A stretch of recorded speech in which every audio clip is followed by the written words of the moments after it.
For most people, Facebook is a place where they can share photos or catch up with long-lost friends. However, the social media site may have a darker side. In a new study called The Dark Side of Facebook, Swedish researchers found that status updates can indicate certain personality traits, including psychopathy, narcissism, and Machiavellianism. To conduct the study, Danilo Garcia and Sverker Sikstrom reviewed the status updates of over 300 Americans in combination with personality tests. Participants were asked to answer a personality survey, then submit a number of Facebook status updates, which were analyzed with an algorithm that measured the significance of the words.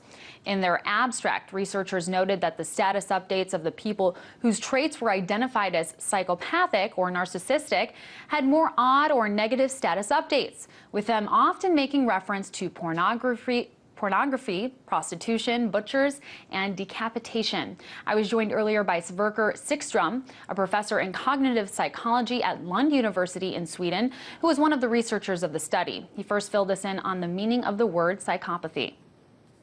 Psychopathy is a lack of empathy. They're thrill-seeking. They don't feel so much neuroticism. They're like seeking excitement, and they don't think so much about the other people's emotions. Now, as I understand it, the study took a look at both a personality survey and the kinds of words used in Facebook status message updates. Can you explain what exactly you were looking for in both the survey and those status updates to determine if the person has psychopathic tendencies?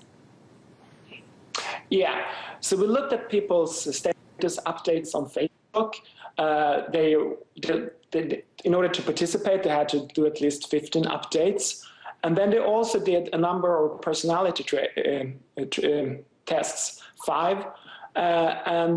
Those were like the dark triads: psychoticism, neuroticism, and narcissism.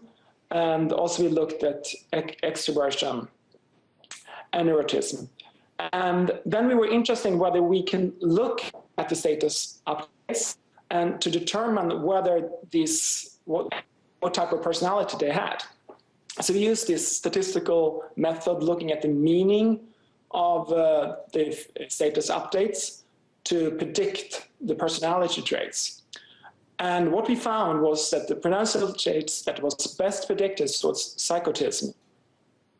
Very interesting. Well, can you define the quote-unquote dark triad you studied and found manifested in Facebook status updates? Yeah. So these are 3 traits that often go together, and therefore we talk about them as the dark triad, like 3 traits.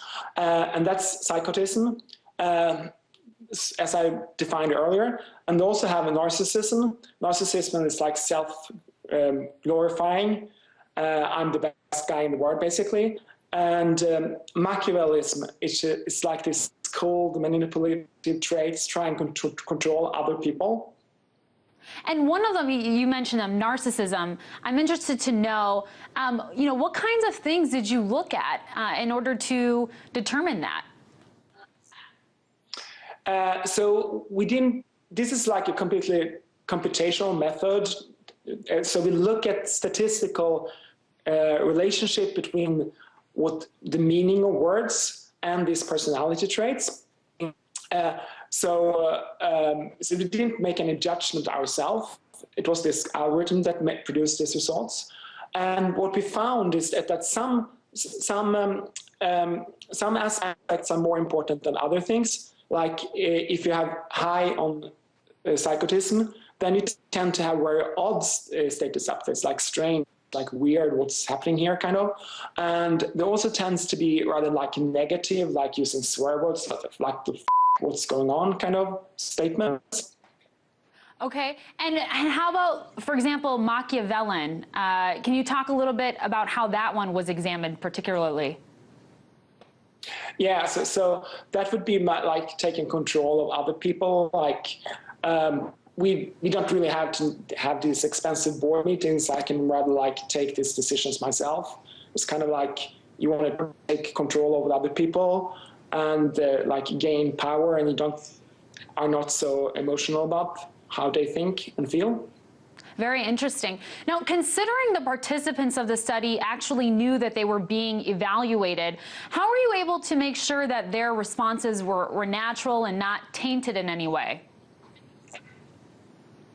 The Facebook updates were like from the previous Facebook history, so they just had to paste in like last 15 updates or so, so that they couldn't really manipulate at all. And before that, they made these personality tests, so they wasn't like aware about exactly how the relationship between these two data were.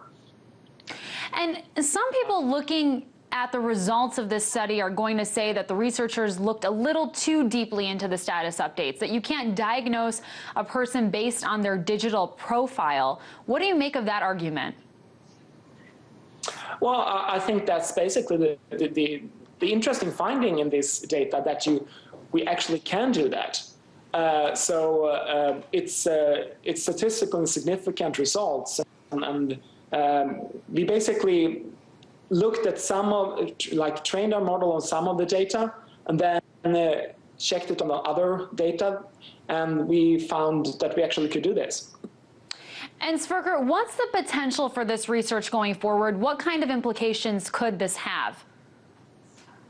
So this research seems to indicate that we can predict at least some of the traits, or the dark traits, or personality on Facebook updates. So potentially we could develop like warning signs of, oh, this guy that I'm talking to could possibly have some tendencies to be psychotics. Or you can also look at like this particular state, even if the person isn't like psychotic at all, at least this statement that I'm writing like that could be interpreted in that way.